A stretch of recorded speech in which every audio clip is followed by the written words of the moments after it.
Suntem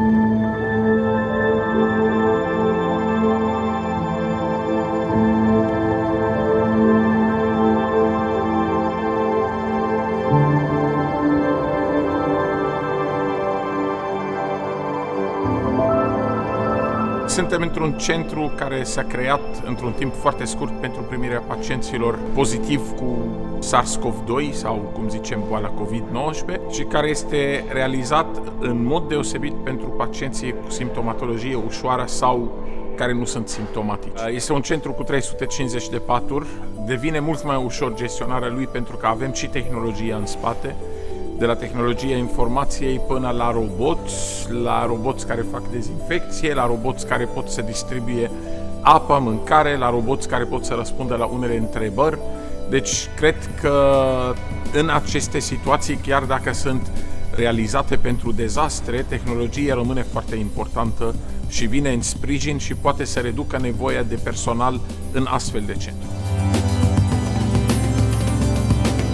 Astăzi este prima noastră zi de muncă în Spitalul Modular COVID-19.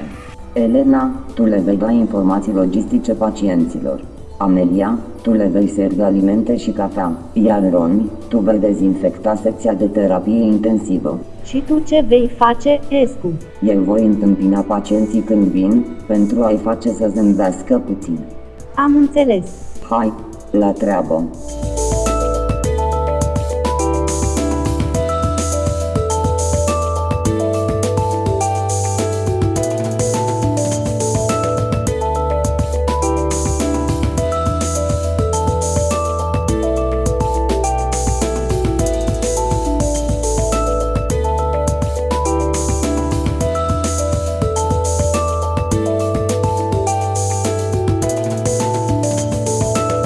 Bună ziua!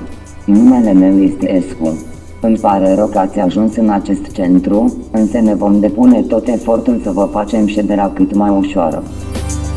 Pentru a servi masa puteți merge în zona opusă paturilor, în dreapta secției ATI.